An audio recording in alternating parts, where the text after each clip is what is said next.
been saying it for years. It should always be Penta, and no one listened to me. And now he's in WWE. Everyone's like, oh, who's this guy? He's the best luchador in the world. No. Sorry, he's the second best luchador in the world, according to Michael Cole.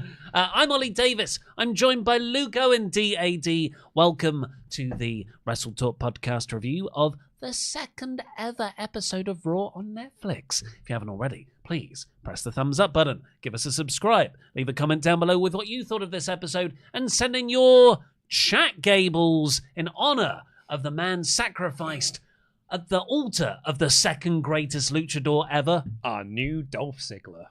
He's going to be your first feud, and he's going to lose. It's Chat-Gable. Send in your Chat-Gables to WrestleTalk.com/support.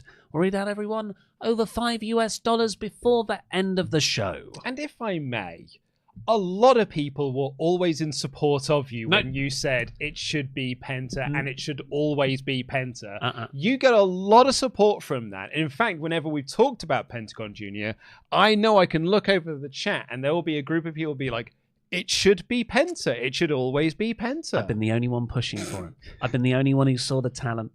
I get hounded and criticised every... No, of course, I'm being facetious. Because everyone knows how great he is. Yeah. As soon as you see the guy, you're like, he's got something. And it's so difficult to perform under a mask because you lose a lot of the facials you can communicate to the fans with. This did take me back to that 2018, 2019 era of Penta, where it was just like, he's just so cool and so charismatic. I feel that he lost a lot of his aura, not even towards the end of his AEW run. Like, I would say when he started being spooky Penta and would appear behind a gravestone, and like Alex Abrahantes was a Sith Lord. I would say that is when it felt like Penta was losing some of his aura. Well, that 2017, so Lucha Underground, great. TNA 2017-18, I think, fantastic run. Match with Sami Callihan rules. Never became champion. Is that true? He was TNA champion. They even said it on this episode. Once became champion. Yeah. Should have been all the time. And then, he has the all-in match against Kenny Omega. And after that match, which was a great match, that was like one of my most anticipated on the card. Same here. And I think, is it my favourite match on that show? What could rival it? No, I think it is Stephen Amell and Christopher Daniels, probably. Of course. and of course, MJF and M-Dog 20.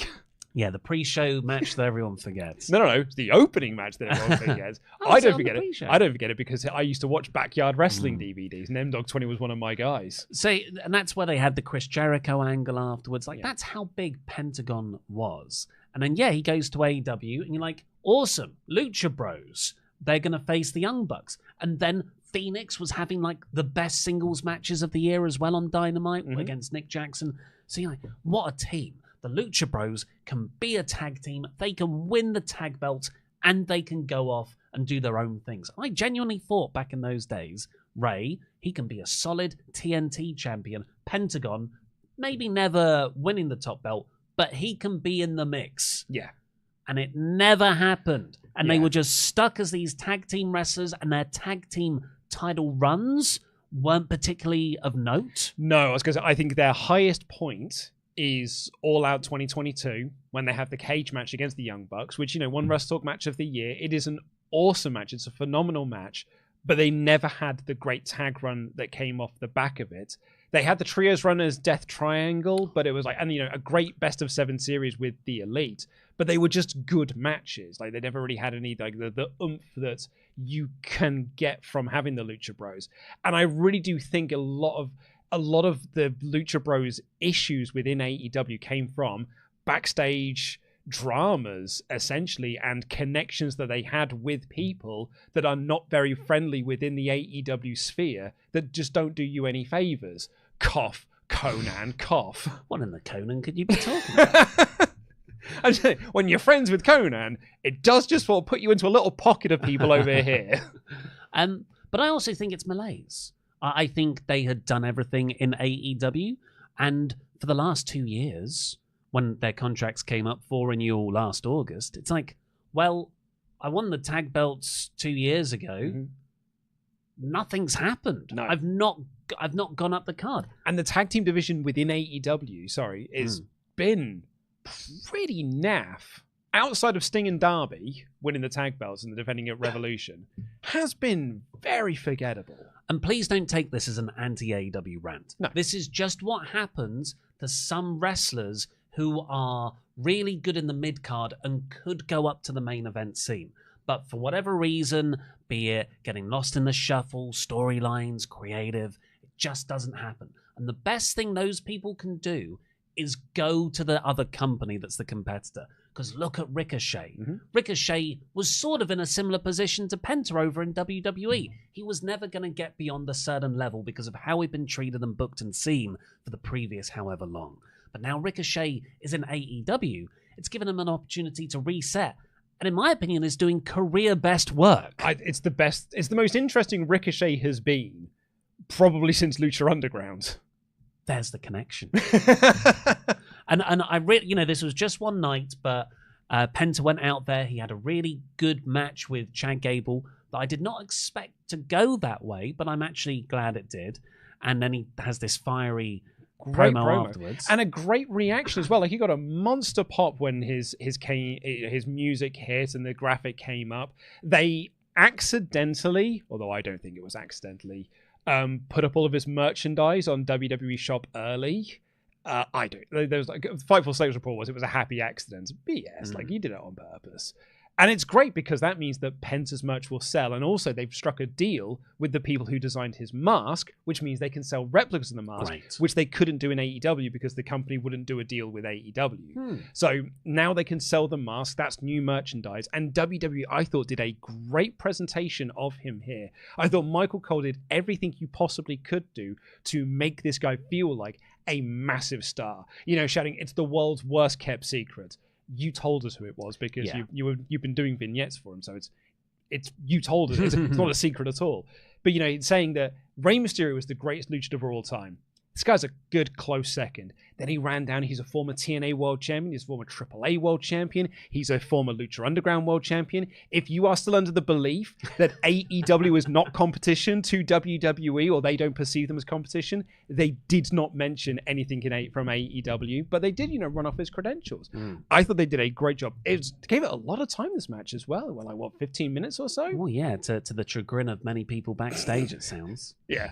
And then the promo afterwards, he got to cut a really great promo. And he spoke it in his native tongue, which is when he sounds his coolest. I just thought he connected with this crowd really, really well. It's weird seeing him in a promo capacity because in AEW, and, to be honest, even before then, he'd either be one of those more mute characters where, just shout Zero Miedo. I guess he's not a mute character if he's constantly shouting his catchphrase. Zero Miedo. I think the Zero Miedo count was 8 on this episode, by the way, if you're keeping count. Like, he had Alex Abrahantes being his mouthpiece back in AEW. So it was when he start doing the English promo in English, and he was talking about how happy he was to be here, what a dream it is to be here.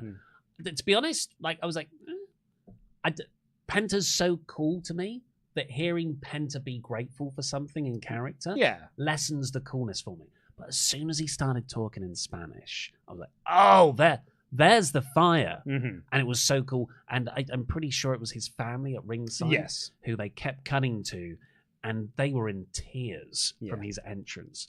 So it really, really felt special. And I did feel really good for the guy.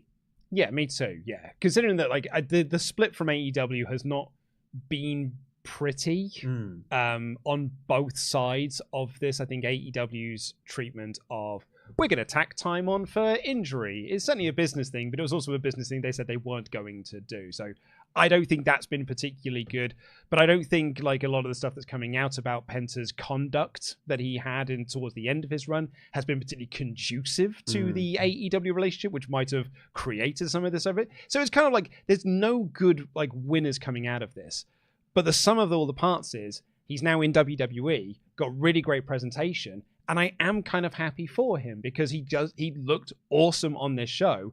And I think my big overall takeaway of this is a great first step. Like, this is a great first step in a run in WWE. The hope is now this is not like an Andrade situation where you come back in with all the big fanfare and then you don't do anything for 6 months. Or Dragon Lee. Because this is the thing. I know it's a new era. I know Paul Levesque's booking now. But there is a trend with Mexican wrestlers where they will get a push in the first couple of weeks, and then you sort of just end up in the Mexican division, where you only feud with Santos Escobar or Rey Mysterio or Dragon Lee, which is really creatively disappointing because I would, luchadors wrestle luchadors great together because they both know the same style. But I think us as fans want to see them interact with different styles of wrestler. Yeah, and, to that point, I do think that they should do Penta versus Rey at WrestleMania. Well, why keep saying he's the second best of all time if you're not going to have him beat the guy who's nearer the end of his career on a big stage to say, oh, now this guy's the best? Well, that's it. And it's amazing as well because Penta's not exactly a young chicken either.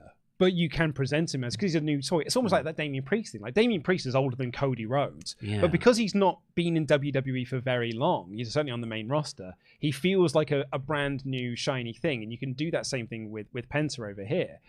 And to the point you were making earlier about his start in AEW, and the question that we always used to ask, which is, why isn't Pentagon Jr. in your main event scene challenging for the AEW World Championship? Because he should be. I kind of want that for Penta now. Phoenix is not going to be coming across to WWE until like it's either middle of this year, it might even be next year. Like, he's had so much time added onto his contract within All Elite Wrestling. So you've got the opportunity now to do a big Penta run as a singles guy.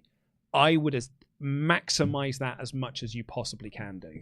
While it all seems pretty messy, I think this is the best thing for Penta. And I think maybe long-term, it might be the best for Phoenix. They can really establish themselves as singles guys, and then they can come together as a tag. And you don't even need to do the tag stuff. Yeah. Pentagon is 39, by the way. Yeah. Rey Mysterio's 50. Yeah. So by comparison, he is the young chicken. The same generation. But he's the same age as me. Yeah. And I would not describe myself as a spring chicken. I would not describe myself as young talent. But because he is brand new to WWE, and there's probably, a good portion of this WWE audience that has never seen nor heard of a Pentagon Jr., you can dream as you may as well be 2020. You may as well be 22. I also think it was a good decision to put this on this week. Yeah. Yes. If last week was the show you were gonna do, keep Penta and his because this Chad Gable Penta match, very much enjoyed it. I think it dies in front of last week's crowd. Maybe. Particularly in the mix of because it would have come shortly after Tribal Combat. With all the stars and the run-ins and stuff. Yeah, maybe. So I think this was better placed here. What do you think about the Chad Gable Penta match? A good match. What have I got in my notes here? German suplex on the apron. Pretty good. We know we've got a Canadian Destroyer in there. Like a running one. Yeah, well, that's the Penta special, isn't it? It's just to run into Canadian Destroyers. You had Chad working over the leg to target on the ankle lock, and in the end, we had the arm snap. What does he call it? The sacrifice. The sacrifice, and then the made in Japan driver for the win. Penta driver. Yeah, but his Penta driver was the package pile driver. No, that was the Fear Factor. Oh, the Fear Factor. Yeah. Oh, which I don't think you'll be seeing that. No, well, certainly not. No, and then the made in Japan is the Penta driver. Even though a Canadian Destroyer is kind of a pile driver, but it's okay. It's okay. It's got a flip in it. Cool. Yeah, it's got a flip. I guess I don't know what I guess what I expected from a Penta Chad Gable match was Chad Gable being a bit goofy, Penta beating him, maybe 7 minutes long. But this went double that length, was really back and forth. I thought it almost made Chad Gable look just as good as Penta. Yeah, but I think that's one of Chad's strengths, right? Like, I think Chad is one of those guys that you don't lose a lot in losing. Eventually he will. Maybe. Eventually he will become pointless. Yeah. I mean, I think he's got like very few actual wins under his belt. I think that's one of the statistics. None this year. No, but he did beat Otis. He did that at the end of last year. My other note that I had from this is for every this is a new era, it's a new regime and everything like that, they are still WWE. And the thing that Michael Cole said when he won was welcome to the big time. Because they will always be WWE. I just assumed he declared himself for the Rumble in his promo when he spoke in Spanish. Yeah. I've not heard anyone say. I was like, did he say Rumble? Yeah. What would Royal be in Spanish? No one's reported it, and I didn't put it in Google Translate, so I'm assuming he didn't. No, I've absolutely no idea. It's probably, thank you. But it's one of those things where, like, I mean, it's just me as a viewer, but I kind of don't need to know. Like, whenever you get the vibe, It's the same when, like, the WWE. The idea was like you have to speak English to everyone in the English-speaking audience knows what you're saying. But I think I've been a viewer. It's like I can get a vibe what people are saying within a promo without understanding what they're saying in a promo. I watched a load of Bray Wyatt promos that were in English, and I'm not Scooby-Doo what he was talking about. But here I understood what he was saying. It's the same when like Io Sky does promos in Japanese. Like I get what the point that she's making without subtitles or a translator. Well, I think I would just prefer the commentator. And maybe they did. I didn't pick up on it. So Michael Cole would say, oh, just for those of you who don't speak Spanish, here's what they said. Because then you can have someone translating it into his ear. Yeah. I do think you do need to know what was said. I think I'm probably more on the Pat McAfee train where he's like, I have no idea what that man said, but it sounded cool. Shall we see what everyone says in the Chat-Gables appropriately? I cannot open up my thing. If you've got it open. Oh, no, I've got it. Got it? I've got it. Got quite a few, in fact. Ben Valeric kicks us off and said, what sets Spencer apart from the others supposed next Rey Mysterio is that, unlike him, he isn't a generic bland babyface. Dude's a badass, not like Dragon Lee or Kalisto or Sin Cara. Well, the second Sin Cara was a menace, but in all the wrong ways. I'm aware that Rey himself is kind of generic bland babyface too, but he's freaking Rey Mysterio, so he gets away with it. That being said, screw it, go kill it, Penta. You know what? Make him a lucha killer. Give him, get all of him. Zero Miedo, baby. Kill them all. What an awesome idea. Yeah. The Penta comes in. He's like, the first meeting of him and Rey Mysterio. And he goes to shake his hand and just breaks his arm right away. So I'm here to kill all the luchadors. That's very cool. I also noticed in the match as well, he didn't do his glove thing. There's always a spot within like an AEW matches. You do the pause, the slow take off of the glove and the throw in the face. None of that. Oh, that's a good point, yeah. I know what you mean about Rey Mysterio. I think Dragon Lee, Kalisto, Sin Cara, those are obviously WWE's bookings of those people. And they reduced them down to a generic babyface because they don't know how to book luchadors generally. I think Rey was that as well. Yeah, like, he was. Like to sort of Ben's point there, like Rey is generic bland babyface. Rey's like, I suppose the Rey's stock and the way that Rey overcame that is that he was doing what no one else was on that stage. Like in 2004 or 5, whenever he comes into WWE, 2002 even, he's like, there's no one else that's really doing that. So he just stands out from everybody else that's on the roster. Well, with Mysterio, I always respected him, but I've got to be honest, as a fan, I never cared about him until 2016 when he leaves WWE. He goes to Lucha Underground. He has that little indie run. He's in like What Culture Pro Wrestling New Japan. stuff. And then he comes back and he starts putting on those matches with Andrade on Raw and stuff. So, yes, I do agree with the generic part there. Night Lord Jargon says, hello, lads. I loved Penta last night, but I felt like Gable is slowly becoming the new Ziggler. Bringing new talent, have good to amazing matches with them, but then gets forgotten for a few months, and then the same thing happens all over again. Also, some more fantasy booking from me, but I'm pretty sure this is going to happen. What if Cena and Punk are the last two in the Rumble and have a stare down? I would love that. Jam. I mean, if you're the last two in the Rumble, I'd hope you'd have more than a stare down. Yes. I mean, stare each other out the ring. Actually, what I would say, if you're the last two in the Rumble, you'd better have a stare down. The whole point is you're supposed to say you're the final two. But I totally get what you mean. That's what we opened with the joke about him being the new Dolph Ziggler, but that is Chat-Gable's role. When this time last year, when everyone kept telling me, no, it's not going to be Sami Zayn at WrestleMania. It's going to be Chad. I was like, lads, they told you on TV it's not going to be him. He's signed a new contract. He's got the faction. They're going to do big things with Chad. No, he's in the exact same position with new people. And he probably will be, like, this time next year. Geordie bus driver Harry Iverson, member for 4 months. Hello, Harry. Says, it should always be Penta. Great debut for him. Could tell just how much it meant for him to be there. Great to see him. And Chad put him over strong. Yeah, it should always put over what a great reaction he got from the crowd.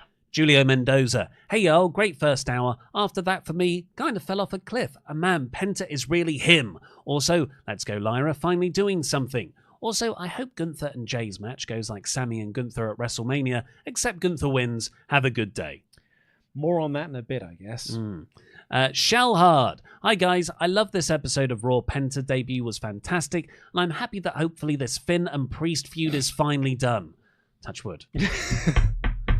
But I feel they could have given the Women's Intercontinental match more time by not having Sami versus Miz, but overall, a great Raw. Yeah, I've got thoughts on that. I wouldn't call it a great Raw. I'd call it a good Raw.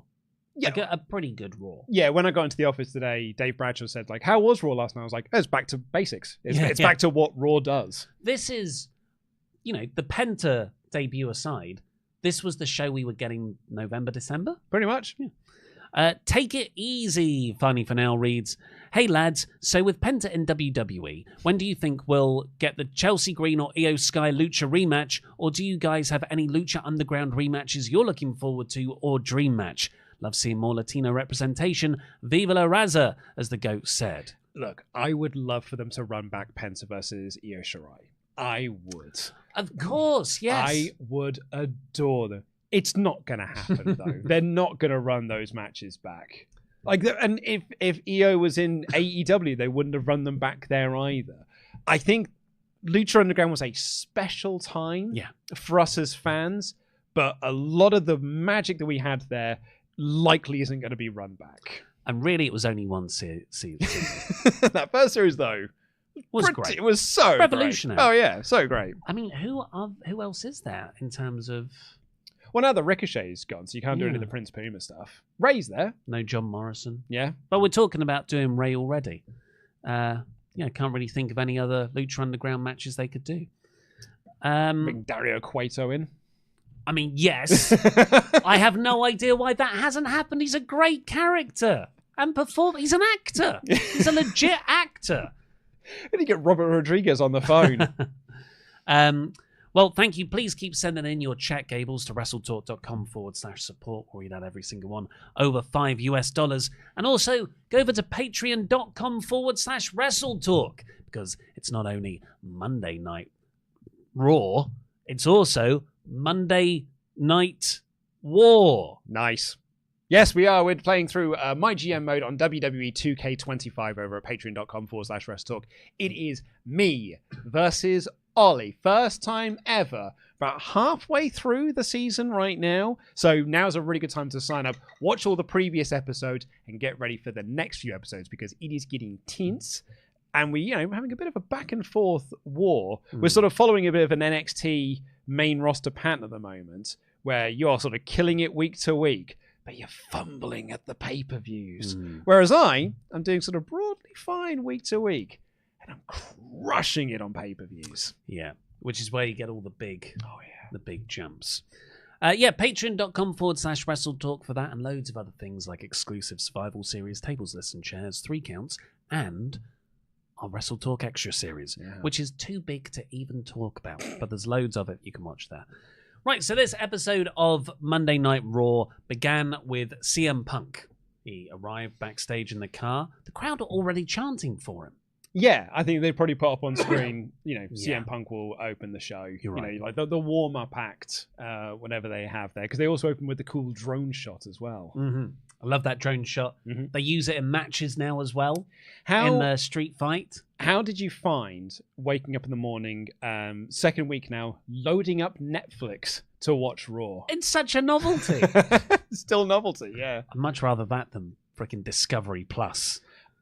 Well, yeah, it's because Discovery Plus, it was just hidden away in multiple different folders of where to find it. Why are you ashamed that you've got wrestling? Well, also, it's because they had split... the first one on there, it's not under wrestling. It's under professional wrestling. Mm-hmm. So I was like, I've clicked on wrestling. Why isn't it here? Oh, it's because there's another wrestling tab that I need to click on. Multiple weeks was just not there. No. I've also now had my first pay-per-view watch experience because I'm watching WrestleMania 27 for a project that we're working on, and loading that up onto Netflix. I'm just stepping away from the network, and it's weird, but I think it can easily be getting used to. I think it's the idea of just working things out by seasons. Yeah. So CM Punk comes out, and first he gets in the ring. He acknowledges all the firefighters around the world that are dealing with the awful forest fires right now. And then he goes into pro wrestling mode, and he says that people couldn't see his dreams, and he waves his hand in front of his face when he says couldn't see. Mm-hmm. So it's the John Cena thing. And then he says, I saw that John Cena declared for the Rumble last week. I see you, John, so I'm declaring too, and I'm going to win it. And I can definitely move on from Seth because I beat him clean last... Shh.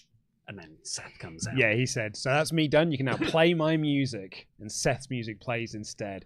And I thought Punk's selling of Seth coming out was great. And he turned to Pat McAfee and just shouted, why is it never Rhea Ripley?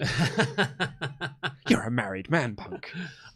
How Punk reacted, though, was, I think, all of us, whenever Finn Balor would come out to interfere in Damian Priest matches.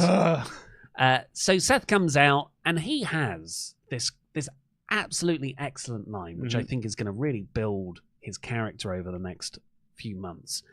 I would rather be the worst version of myself than be any version of you. Yeah.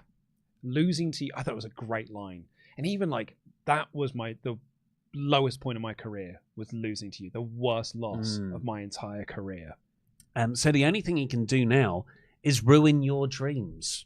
I'm going to eliminate you from the Royal Rumble, so you can't main event WrestleMania. I think this Punk obsession is going to cost Seth in the end, much in the same way that it did for Drew into Hell in a Cell. Speaking of, then Drew's music hit, Showing, and he comes out and he says, I'm disappointed in you, blah, blah, blah. It feels like he's talking at Punk. And then he reveals, actually, I'm talking about you, Seth. Yeah. You didn't play your part last week against Roman Reigns. I did. I took out Jey Uso. Yeah. There was no one to, Kevin Owens went in there, all of the Bloodline 2000, but Seth Rollins wasn't. So they called him, you're no leader, you're all talk. So they all started shouting at each other. Looks like they're going to fight. Drew's walking down and says, nah. Yeah. But I am declaring for the Royal Rumble. And he said that there's a bigger problem in WWE right now, and it's not CM Punk, it's Roman Reigns. So I guess I'm just going to have to step up and be the reluctant hero once again. And announce himself for the Rumble. Drew is incredible that he is still the best part of pretty much any segment he's in. And over the last couple of weeks, he's been in there with Cody. He's now been in there with Punk and Seth at the same time. I really enjoyed this. I thought this was a really good opening to Raw. I think this and the presentation of Penta, far and away my favorite things on the show. Yeah. I agree with that chat that we had earlier that said, great first hour, sort of dipped off after that for me. I think I would agree with that. So where do you think this is going? Drew, Seth, Punk? Is it just Rumble tension? I think it is, but I think we are building something towards Mania. The question for me has always been, what does Drew do? Because I thought they were going to do Seth and Punk at Mania, which, originally I think one report was the plan they were going to do, but decided to accelerate and just do it on the Raw debut because, the WrestleMania plans are very much in flux right now. Not just reports, Triple H's own words saying that they're constantly changing what they're doing and working towards. And I don't know if this is just us in our fantasy booking heads, but it does feel like we're going towards this Drew, KO, and Seth united front, this anti-Roman Empire. That's good. Anti-Roman Empire. I feel pretty chambery. Yeah, you feel a bit chambery about this? You've been really on this chamber thing of just I've not been really on this. You've been really on this chamber thing. I think I've mentioned it twice. No, it's been more than twice you've mentioned this to me. I said it once last week, and I said it once today.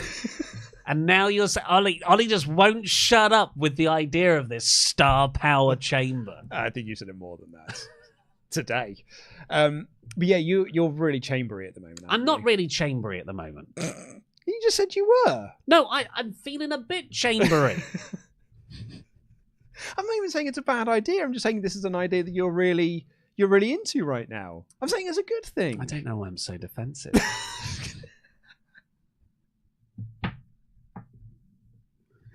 So who would it be? It'd be Drew, Punk, KO and Seth, Punk. I mean, Roman, Sami. Because Sami does get involved into this a little bit later on when Seth's just like, oh, you had a good week last week with your boy? Let's actually talk about that, because Seth is walking backstage later on and he announces it's going to be him and Drew next week, which is a really interesting direction. Because even after that opening segment, I thought, yeah, but I bet they're in cahoots. But now they're going to have to wrestle each other. I think they need to fight to realize that they have the common enemy. I've been calling him the KO glue for Seth and Drew. I think it's going to be a really good match. Also, that's kind of wild that Seth's had 2 matches in 3 weeks. It's pretty unseen. I'd say for a lot of the top guys, they don't wrestle a lot on TV. So Seth says that, and then he walks into Sami, and just like you said there, Seth said it was a rough week for him last week, but a good week for Sami, hey? Your boy Roman won. So what are you going to do at the Royal Rumble? You're going to help him win there? You're going to help him win here? Where does it end? I thought, that is really, really good character work there. Or are you going to help yourself? And that then sets up another segment later on. These are the sort of the through lines I think people were missing from last week's episode of Raw. They have a segment later on where Karrion Kross says, I'm being drafted to SmackDown. No, he didn't say that. Did he not? He said Wyatt Six had been drafted to SmackDown. Oh, I thought he had been drafted to SmackDown. I've seen confusion about this. I checked it. Okay, I thought they said that they had been drafted to SmackDown. My mistake. But Sami walks up there, and Karrion Kross immediately, devil on the shoulder, gets into Sami's head as well, which can now set up a nice little mini Sami Karrion Kross feud as well. We had the Chad-Gable Penta match after that. So, yeah, really good opening 45 minutes to Raw, really. Better cut back to the Judgment Day then. I too have this Pavlovian response now and it's all like they do 2 segments of Raw and then they just cut back to the Den and I was like, oh, these lads, is it? And the Den is becoming more low effort every week. It's this week. It was just 2K on the TV. They had some skulls. Did they? They had some plastic skulls there, which that's cool to cart around the country, isn't it? You're badass, aren't you? Judgment Day, Judgment dorks. Little suitcase, little plastic box from IKEA with all their put some fairy lights up. And does anyone notice the job JD's doing? This is all Carlito. What are you talking about? Do you remember when it used to cut backstage? And there was a time, don't lie to me, and you'd be like, yes, a Judgment Day segment. I don't know if I can recall. You used to love the Judgment Day. I know those that early days when they're playing 2K together. No, I'm thinking earlier than that. I'm thinking like that original.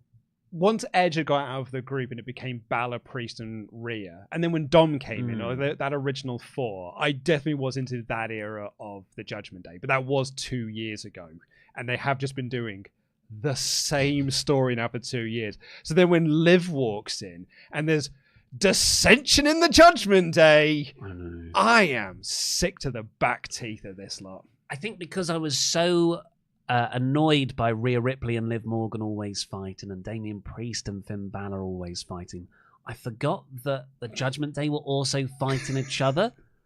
It's very repetitive and tedious now. Liv comes into the sort of clubhouse area where they all are. There's some tension between her and Finn, and then Dom skulks forward with some roses and apologizes to Liv for trying to get back with Rhea Ripley last week, which I still think is a big deal.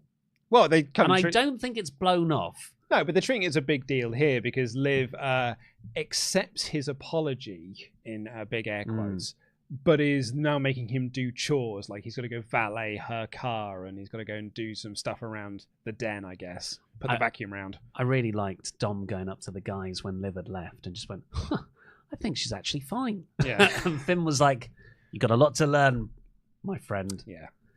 I think they're worse than the learning tree. I do. I genuinely do. At least they like each other. They're worse than the Death Riders. Wow. And I think the Death Riders are the worst group in pro wrestling at the moment right now because they have swallowed up the AEW World Championship. But the more I see it, the more I'm like, no, I think Judgment Day are the worst faction in pro wrestling right now. In all of pro wrestling. They're worse than House of Torture. Should we put And I do not say that lightly. Who's the worst faction in wrestling right now? Let's get a long list of suggestions, but I do think it will be Learning Tree, Judgment Day, Death Riders. And we'll do a little poll. Yeah. And when I say Death Riders should win that poll because they have the AEW World Championship and it is not over right now. But I think the Judgment Day is so beyond worse. Daniel Cormier's in the crowd. Always nice to see him with Bron Breakker. He was in the crowd for the next match, which was Sheamus versus Ludwig Kaiser. They had a good hard-hitting match. It wasn't as substantial as matches they've had in the past. Can I interject slightly? I think this was one of those commercial break things. But Kathy, they showed a clip of Kairi Sane being injured by Pure Fusion Collective. And then Kathy interviews the Pure Fusion Collective. And they do the Pure Fusion Collective interview, which is, we put the Raw locker room on notice. And if we go to SmackDown, they'll know that we put the Raw locker room on notice. And when one comes over from SmackDown, they'll recognize that we put the Raw locker room on notice.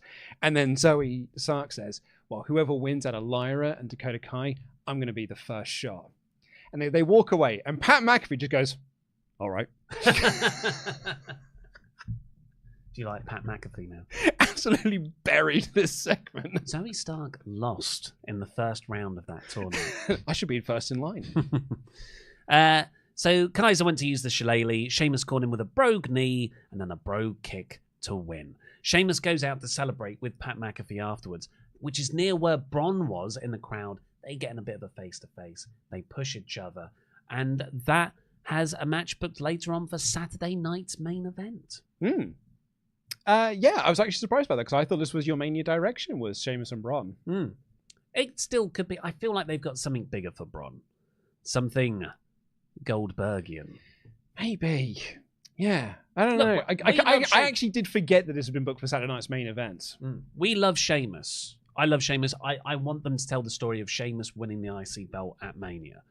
I don't think WWE sees Sheamus at that level anymore. And he's actually a utility guy, a very good utility guy.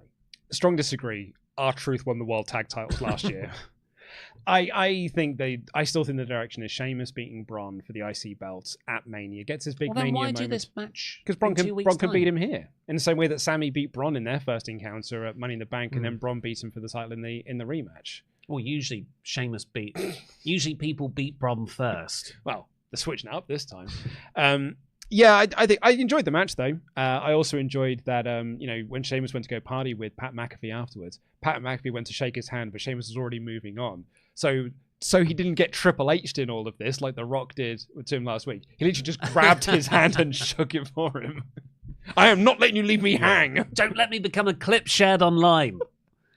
This is when Kathy spoke to Seth backstage afterwards. We also had the Karrion Kross and Miz talking backstage. That's when they said that Wyatt Six are moving to SmackDown, which I think... So that's happening. Nia said she was just talking to Pierce about moving to Raw. I guess Bayley's not officially moved either. Like, I thought she was last week when they had the segment with her and Pierce last week, but then she won this match against Tiffany Stratton on SmackDown for the SmackDown title. So, yeah, I don't know. I guess these pieces will fall into place probably post-Rumble. I think post-Mania. I don't think maybe it'll be a very soft brand split. So Miz got in Sammy's face here and they set up a match. NXT champion Oba Fem is in the crowd. Sure is. Great to see him. And then Gunther comes out because remember, he's the world heavyweight champion. I wrote in my notes here, man, does he not feel like the main thing on this show? Like, think of all the things that are above him.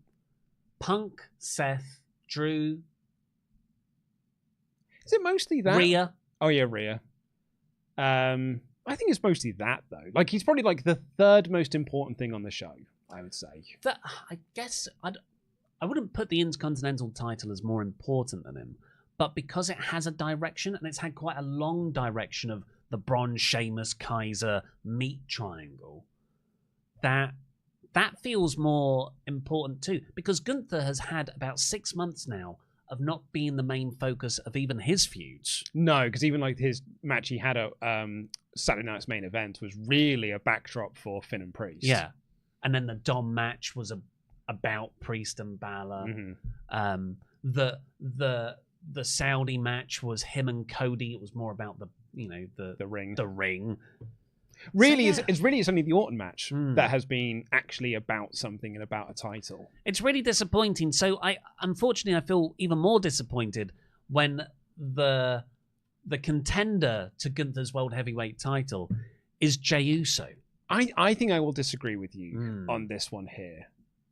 Jey is massively over. He is. Like, he is, huge merch seller for them. He is one of their tippity-top guys in terms of crowd reactions, if not the tippity-top guy in terms of crowd reactions and crowd involvement and crowd investment. So he should be in this picture for the World Heavyweight Championship. I just kind of want more for Gunther, because even though Jey is sort of on that level, I don't think he's ever pushed towards that level. Like, he fluked out a win over Drew McIntyre last week. I don't think you fluking out a win over Drew McIntyre means next week you should be challenging for the World Heavyweight Championship. I totally agree with you on Jey, but I feel a lot of Gunther's opponents, apart from Randy and obviously Cody, but that was different, have been to get over. They're the projects to get over. So Jey Uso, Damian Priest. I think Gunther desperately needs someone who has more star power than him to have a feud with, to elevate Gunther. I agree. Because Gunther has really gone off the boil. And this is I agree. One of the weakest, like, Liv's is worse, but what is worse than Gunther's World Heavyweight title reign in WWE? Not a lot right now. Like, it is such a forgettable title run, particularly when you have a very good template of what to do as a Gunther title run in Gunther's previous title run. That's it. It's not just because it's weak. It's because it is so disheartening compared to what came before it. It's Spider-Man 3 is a bad movie, but it's worse because they can do it right with Spider-Man 1 and 2. I think it's also, it's not just our opinion. I think, partly it is just our opinion on these things. The crowd were giving him the what treatments. And I also think there's been this sort of like character inconsistency with Gunther over the last couple of months. You and I have been talking about, like, they're doing this babyface turn for Gunther. But people in the comments being like, where have you got this babyface? And he's not a babyface, not a babyface. And I'm like, I think he feels more babyface in his promos than he has done previously. But here, this was classic Gunther. This is the Gunther we were getting when he was IC champion. And it was actually the better presentation of Gunther. Like, within the promo segment he had here, the lines he had with Jey, I would argue is the best Gunther promo to make him feel like Gunther since he's won the world title. Because I'm on record, I didn't love that Randy Orton feud, because I think Gunther as a character is above your dad's not proud of you. That's Sami Zayn. That's a Sami Zayn feud, right? No, it was the Randy Orton feud. Randy as well? Yeah, it was, because he used to talk about Cowboy Bob Orton. Oh yes, of course, yeah. Jey, yeah. So the lines were. Oh no, you're right. It was the Sami feud. Was your dad's not proud of you? Yeah. What was the? Oh, the Randy one was you're a screw up or something like that. Either way, I didn't love all of that stuff. But this here, where it was like you're a good tag team wrestler. Yeah, you're a really talented tag team wrestler. Yeah. A main event is a nickname for you. That's where I belong. That's Gunther. Like, this felt like Gunther, and I was like a bully. Yeah, he's very confident. So I would say, as a positive, I would say this did feel like Gunther. Yeah, he is attacking someone's in-ring ability, and he's a bully. That's essentially Gunther, but they've tried to flesh him out in a weird way with his sort of confidence issues and previous feuds. Not been excited for it. But I've got to be honest, I'm not really excited about Jey versus Gunther for the World Heavyweight title with a 10-day build. Well, I mean, I've got no confidence. I've got no, confidence that Jey's going to win. So, at least it's Gunther. What's the point? At least Gunther gets a win on TV.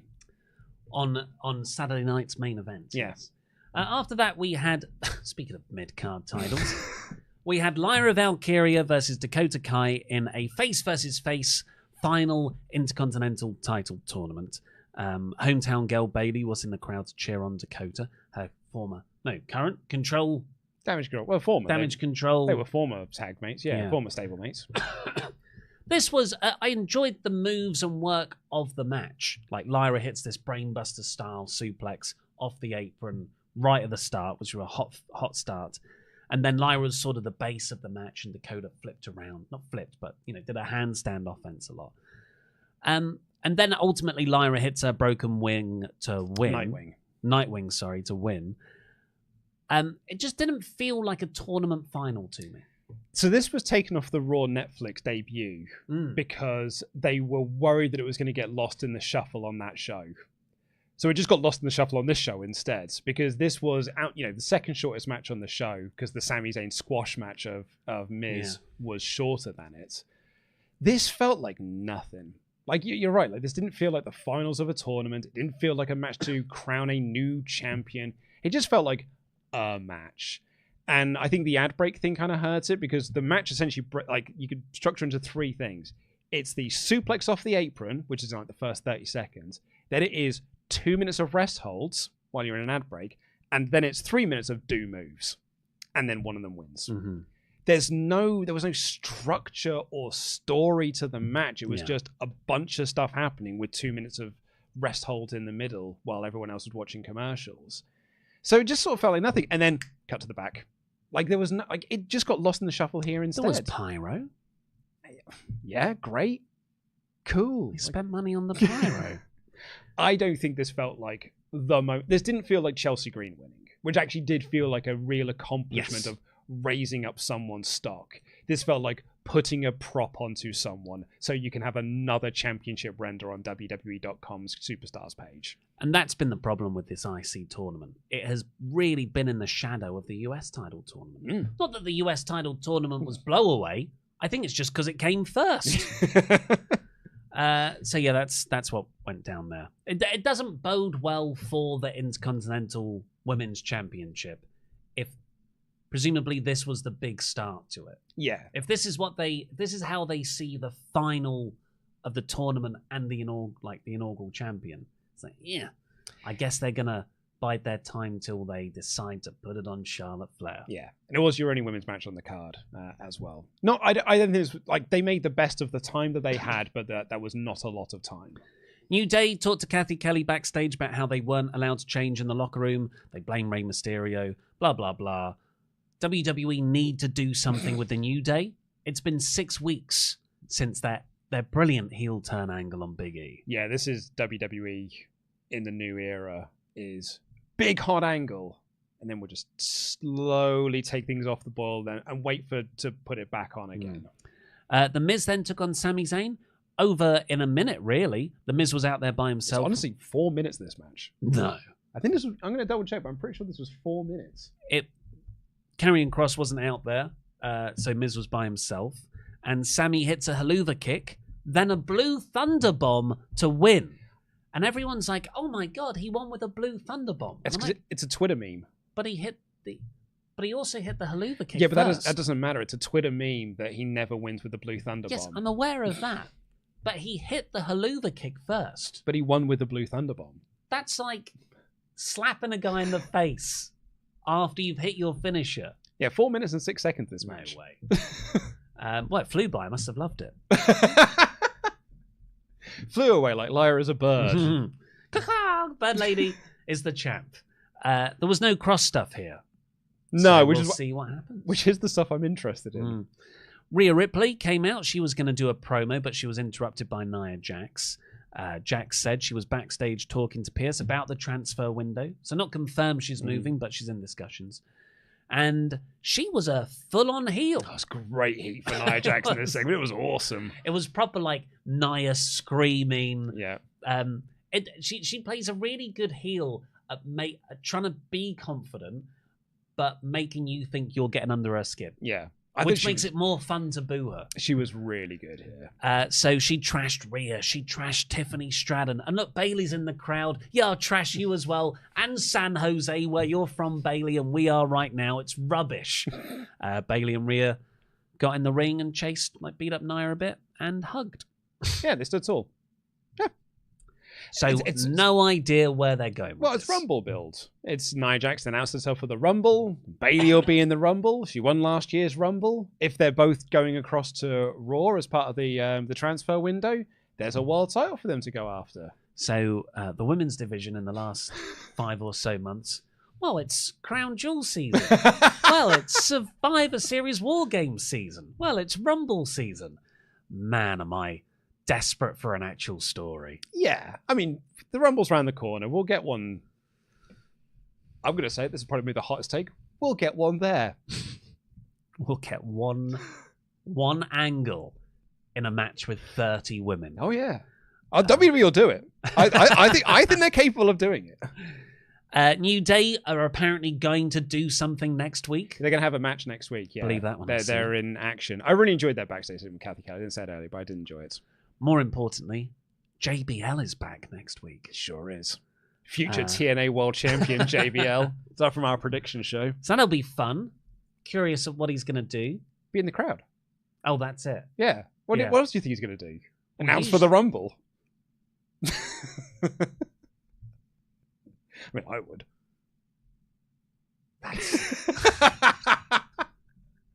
Now you said it. To take out John Cena. Yeah. Oh, yeah.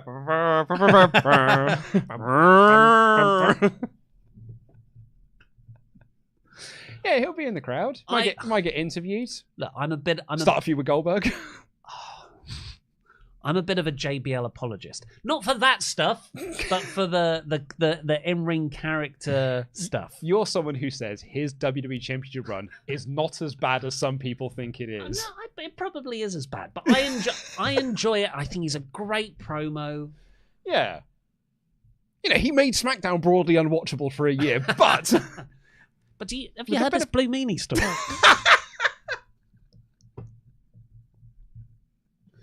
Anyway, we're going on a tangent because the moving graphics are still excellent. Yeah, they're still awesome. They're really good.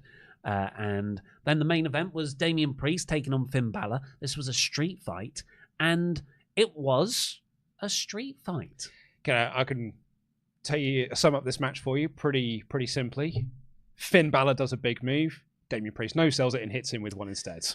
Finn Balor hits a big move. Damian Priest no-sells it, hits one with Finn Balor instead. Then he just pretty much takes out all of Judgment Day by himself. And then Finn Balor hits his finish through a table. Damian Priest just stands right back up, throws him through a barricade, does his finish through a table, and then pins him. I was okay with it all until the coup de grace through the table on the outside. And Priest just got up. Just got right back up. And lobbed him through the barricade. Is that what they cut? Because Penta went too long? Were they like, well, let's cut that 30 seconds of selling we're going to make Priest do? By the way, I don't buy this report that things had to be cut for time. They have no out. I think they have no out time. I can believe it if you're like, but we want a 2.5 hour show. We have Why? Because they've decided that's the length of the show they want to do. Right, but if you went 3 minutes over, are you trying to tell me that this not being 2 hours and 38 minutes rather than 2 hours and 35 minutes is a deal breaker?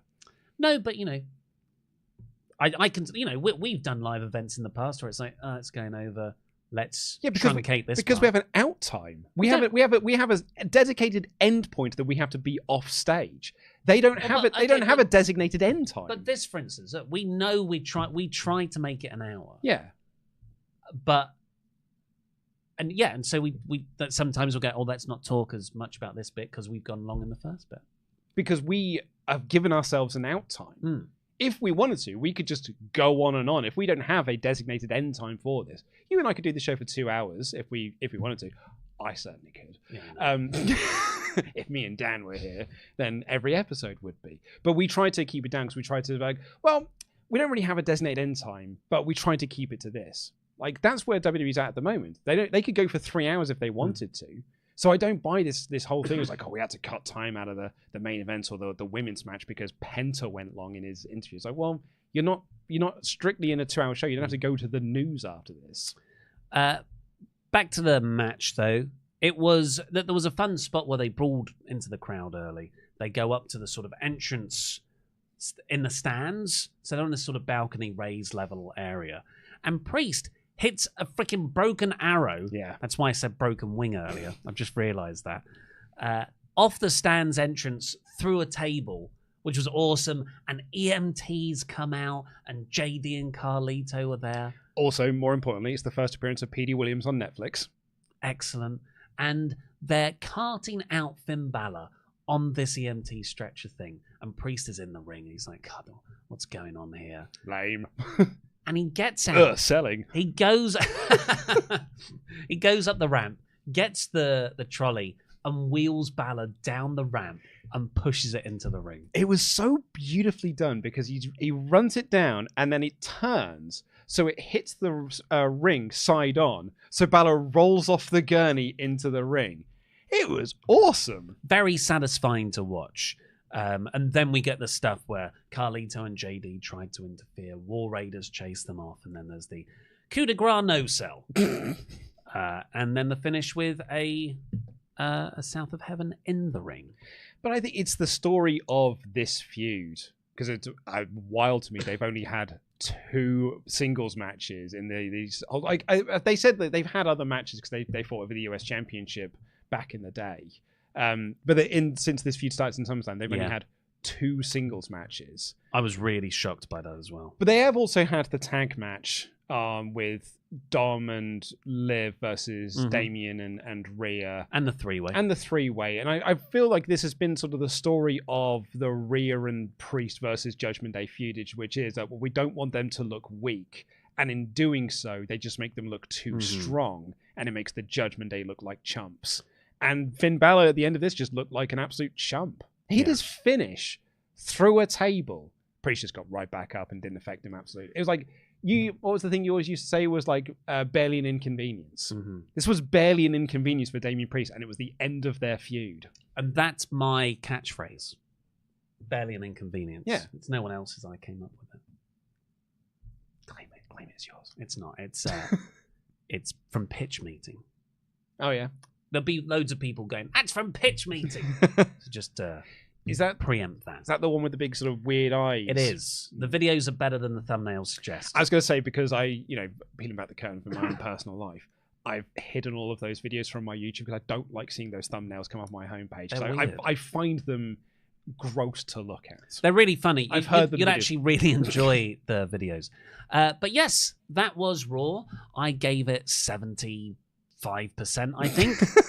Like 3.5. Oh yeah, that's what we said. It was like the sort of video, sort of the episode you would get in November/December. It's a new era, but it's the same show, and that's fine because the shows are good. Can we see who won the worst faction award? I think it was in the document. So you start this. Oh, okay. Well, first off, let's give a big thank you to our wonderful pledge hammers on Patreon. Seems M Punk, Cormac Maloney. You need to do the rest of On them. Top of the World and the Top Rope, David Sansone. Next one, please. Going, David Vahorn. A tall, handsome man who has goals in life, Dolonta Blaine. Dr. Hook Nolan Evans. Always shining, Garrett Albright. Hannah A. Baby. The Geordie bus driver, Harry. Murderous, James Muta. WrestleTalk's personal problem solver, Jamie Donovan. John Jenkinson, son of Jenga. And lastly, for this Hall of Fame class, on Tuesday, the 14th of January, 2025, the heir to the throne, Kate Ayers. Do have the results of the poll. Or before you do that, patreon.com/WrestleTalk. That's where you can get your shout-outs and loads of exclusive videos. So there was only 3 names that went up there, and it was the Learning Tree, Death Riders, and the Judgment Day. And the Judgment Day got 20% of the vote. Death Riders got 25% of the vote, and Learning Tree got 54% of the vote. Tempest has a lot of burner accounts, obviously. I strongly disagree. Right, the remaining Chat-Gables. Last call for those, WrestleTalk.com/support. Space Viking says, I just thought of something crazy. Jay beats Gunther, CM Punk calls his favor on Jay, and beats him by Elimination Chamber. Maybe that sets up Mania with Roman or something. If I'd say this with the IC run, but if you're going to give Jay this big win, make it mean something. Don't just give him a 2-week reign. A second 2-week reign. Cameron P1. Howdy, gents. Really liked Raw last night. Great matches, killer promos, and really hyped up the Rumble and Saturday night's main event. The street fight was way better than Tribal Combat last week, in my opinion. I think I agree. No, I prefer Tribal Combat. Okay. 4 out of 5. Only wish Dakota won. Much love, lads. Some guy. Scorching take here. But if Rock can't do Mania, I think Jay should beat Gunther and face Roman at Mania. That I like more. The bloodline started with Roman versus Jay. It should finish with Roman versus Jay. They can do a Cody Punk Cena triple threat to even out the card. I don't like the triple threat. I don't like the triple threat, but the idea of Jay beating Gunther for the world title and then facing Roman at Mania, I very much don't hate at all. I really like that. I don't like it, I'm afraid. But poetically, it works. Kuzlok says, did Imperium break up? I was confused when neither Ludwig or Gunther were announced as representing them. Don't know. I missed that, but they are still together last we saw, but Ludwig is trying to be his own man more, but to impress Gunther. Yeah. The Vaporwave Mothman.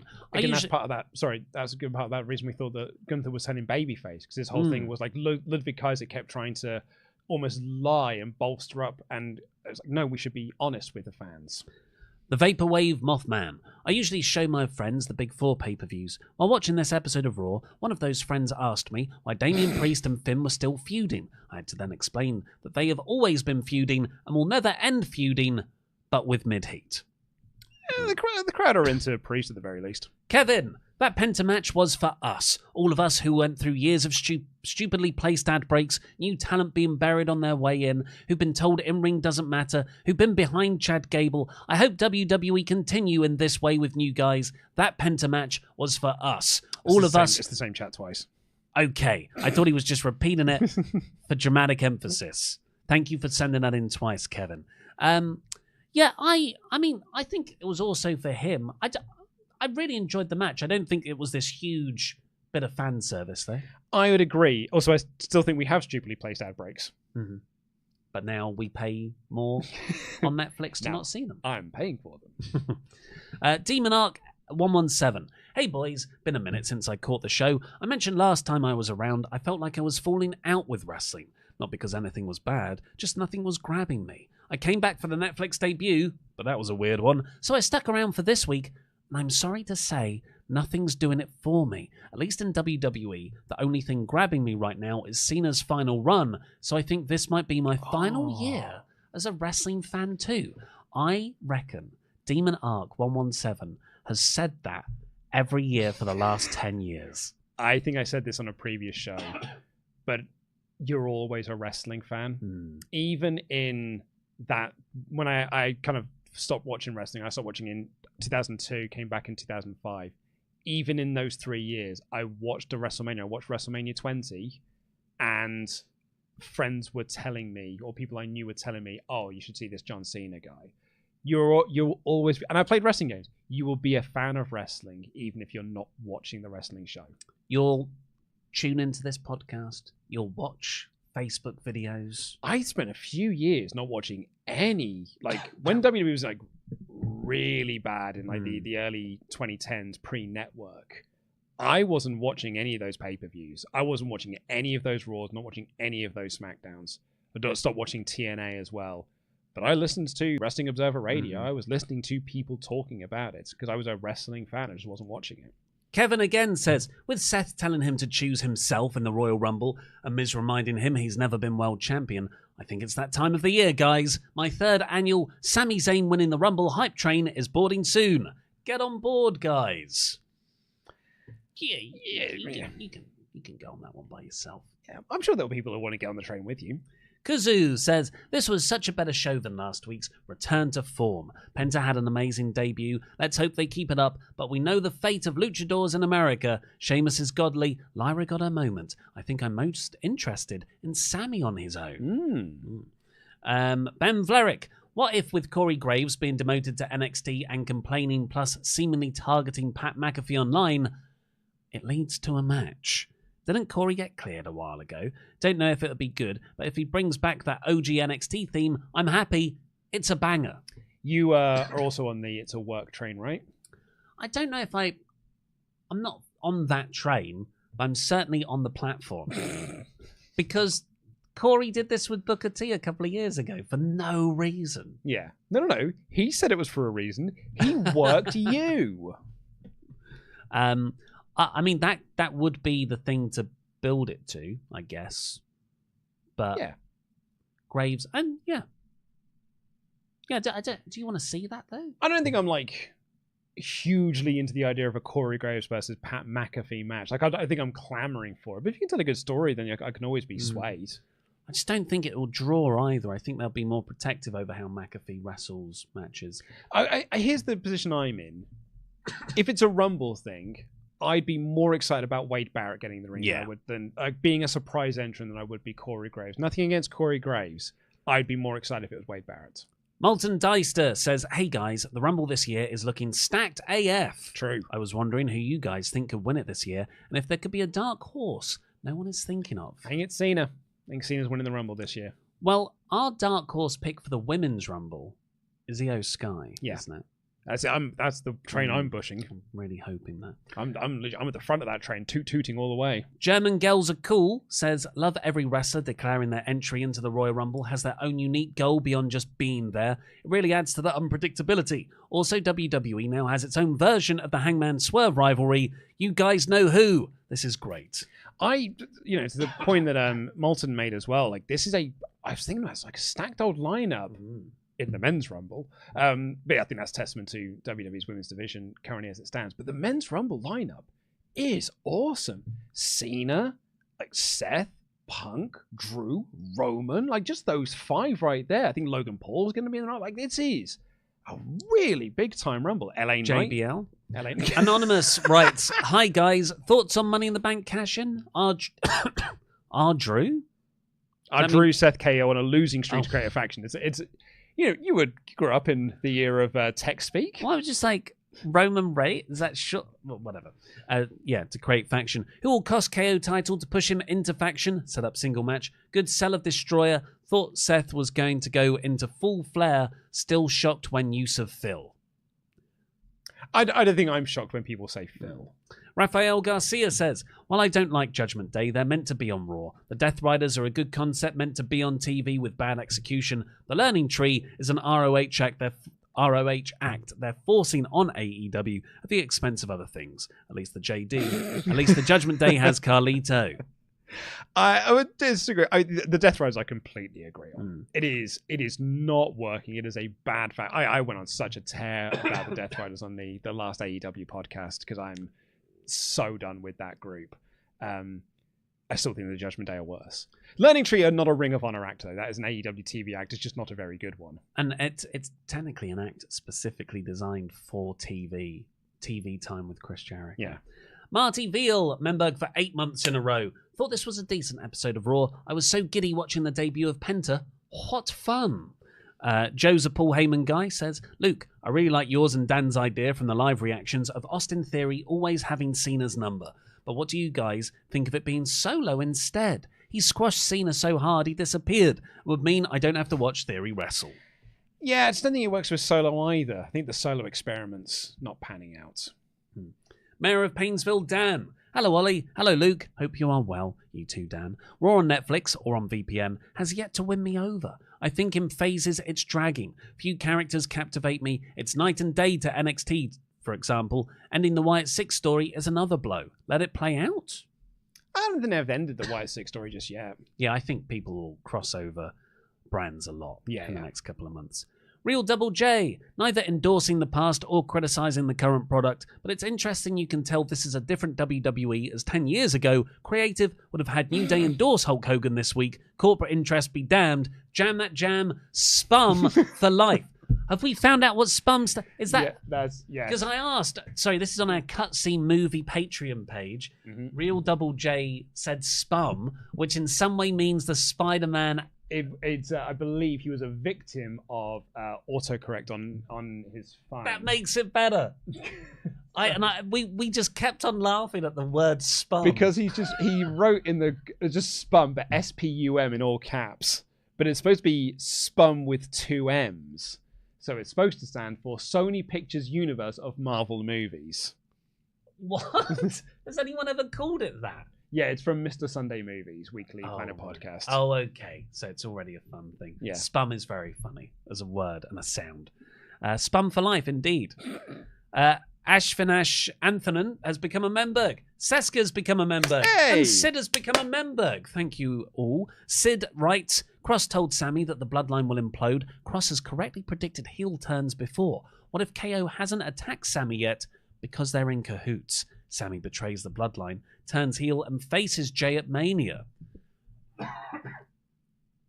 I don't think I'm clamoring for a Sami heel run at the moment. It's an interesting idea though. With the what does Jay do? There'd be a lot of intensity there between Jay and Sami. Yeah, I mean there would be, and I'm not saying that it wouldn't be a good story to tell. And actually, no, maybe I'll backtrack on that ever so slightly because I'm not really like vibing with Sami as a babyface at the moment either. So maybe it wouldn't be the worst thing in the world. Matt Hennessy writes, finally for now, I think change is important. I'm excited to see what Penta can do. Hopefully he ends up in a spot similar to other Latino talent in WWE like Damian Priest and Andrade, where you're either that world title picture or that USIC title picture. Triple H's booking of Latino talent has been 50-50. I think he's done a good job with talents like Priest, Dom, and Andrade. Damian came off a world title reign. Andrade has been in the US title mix, and Dom is a great heat magnet. There are talents like Dragon Lee and Santos Escobar who haven't been booked as well. I think Penta will do well. I don't like AEW adding a year of injury time to Phoenix and deliberately sitting him at home for a year. WWE were rightly criticised for doing this in the past. AEW should be too. Matt, you've said that chat now about like 8 different shows, and I think everyone is criticising them for it. Also on Andrade, I think, I don't think he's been booked well. No, I think that is some slight rose-tinted glasses. The run with Carmelo Hayes was a good series of matches. Don't get me wrong, but I don't think it is like elevated him up the card or anything. But thank you very much, everyone, joining us here today. If you haven't already, please press subscribe. And let's find out the poll for this episode. Indeed, 78% thumbs up, in the middle 19%. That's a pretty highly rated show. Yeah, pretty much. Yeah. Well, that's all we've got time for today. Please go over to the WrestleTalk channel where you can watch the news from today because there has been some backstage upset. But for now, I've been Ollie Davis. This has been Luco in DAD. Jam that jam. Jam that jam.